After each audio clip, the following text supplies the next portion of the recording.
Hey, Mike with Nerd Problems Gaming here, and welcome to Nerd Problems Gaming, the channel where we go through the good and bad of everything nerdy to make sure you spend your time on the best of the best. In today's video, we'll be doing a review of Disgaea, Hour of Darkness, so stay tuned.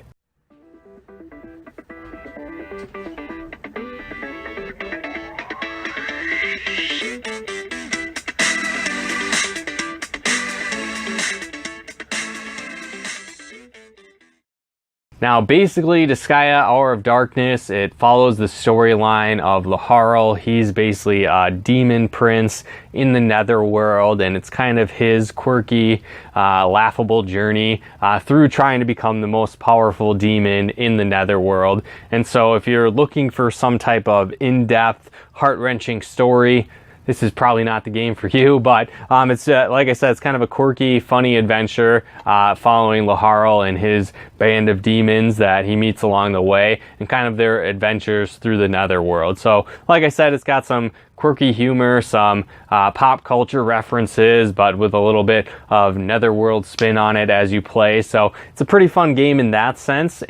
But the biggest thing that I really like about this game that stood out to me is the gameplay within the game. And so it's basically like a tactical RPG, so it's kind of almost like a 3D chessboard layout of terrain in the battle. So if you've played games like Fire Emblem or Final Fantasy Tactics or Tactics Ogre, right? So there's a lot of different games kind of in this genre, but this one originally came out on the PlayStation 2, but there's been a bunch of different ports for it onto other systems as well. Like I know I also have the PSP version. Like there's a bunch of games in the series. I think they're doing like a collection series as well coming out soon. But again, this is the one that started it all. And so what's cool about this game, it has a lot of interesting features that you're not going to really find in other tactical RPGs like this. One is that there's just such a variety of classes that you can choose from. Now,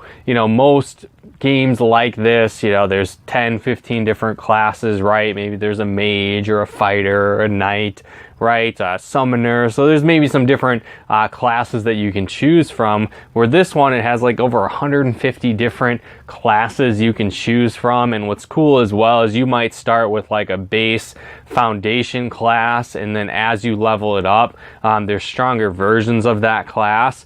And so one thing that's really neat in this game too is that you can reincarnate your characters. So let's say you start with maybe like a weaker level ninja, you start leveling it up and you unlock different versions, you know, of that class. Well, you could reincarnate your character, and you're going to take with you a portion of the stats that you had. You can learn abilities from, you know, other skill trees, like other classes. So maybe you start developing a healing skill set or a magic skill set, right? So there's all these different things that you can learn. And what's cool is you can continually reincarnate your character as much as you want. You know, something else that's really unique to this game is that you can level up to ridiculously high levels, right? You know, like 999, 9,999, right? So they go up really, really high, which is crazy. You know, most RPGs don't do anything close to that. So you can level that up, which is awesome.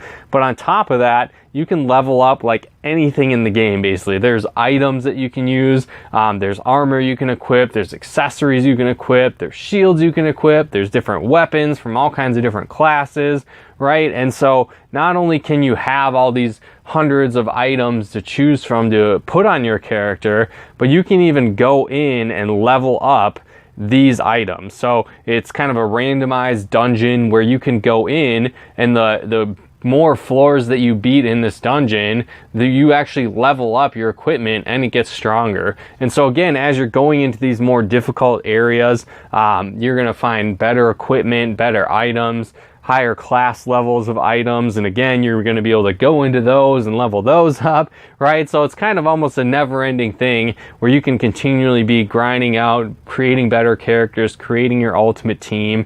And I really like that aspect of this game. You can choose all kinds of different play styles, what kind of class characters you want to play with. Do you want to have a team of monsters? Do you want to have a team of, you know, ninjas, warriors, knights, clerics, right? All these different options that you can choose from and make your team however you want. And if you got sick of a certain type of character, well, just reincarnate them and go into a different skill tree. You're going to keep a percentage of your stats and everything that you've built up, so you can continually be upgrading your character, making them better. Like, you could max out the level, reincarnate back to level 1, have a huge stat boost, and do it again, right? So it's kind of crazy in that sense how you can keep leveling up both your items, your weapons, your characters, everything like that, which is pretty cool and a lot of fun and super addicting as well. Now, another aspect that's cool in this game too is it introduces kind of like a cooperative sense with your characters on the board, where if they're lined up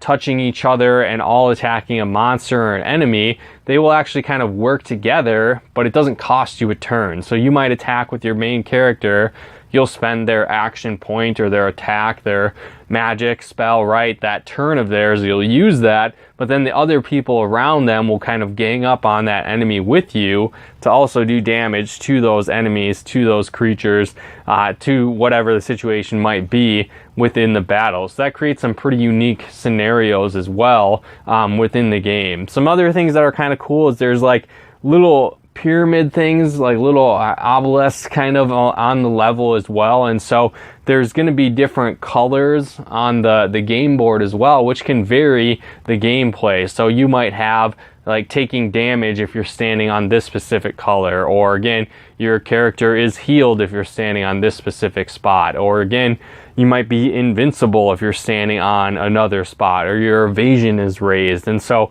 every single battle, those change.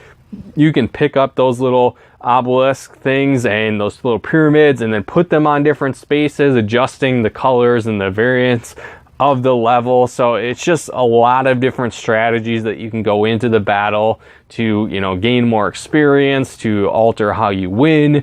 All kinds of different stuff goes into these levels. So like I said, there's a ton of variety as you're leveling up weapons and equipment and armor.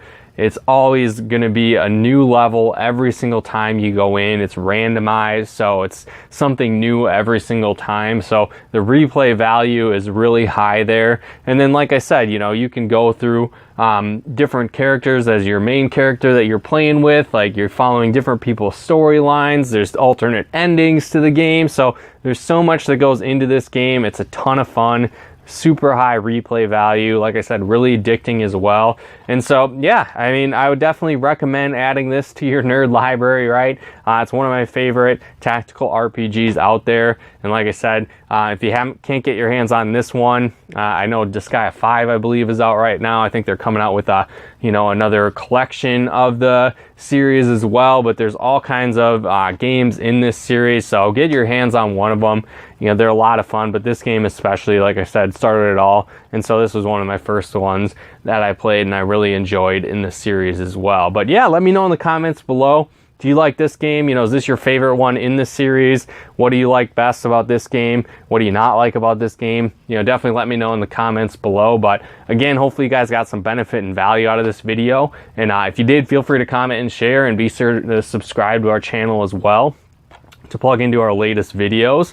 Again, maybe you'd like to see more of our videos faster, help support the channel, get early access to videos, help us pick videos, and more. If that's the case, definitely consider becoming a patron of ours over on patreon.com/nerdproblemsgaming. Like I said, becoming a patron of ours, you can help pick videos, get early access to videos, and more, depending on where you get started as a patron of ours. But again, if you want to check that out, head on over to patreon.com/nerdproblemsgaming. And then if you'd also like to check out some of our live streams and Let's Plays that we do over on Twitch, you can follow us there at twitch.tv/MikeMacDirect. And like I said, plug into our live streams, Let's Plays, and more at twitch.tv/MikeMacDirect. But again, thanks so much for tuning in.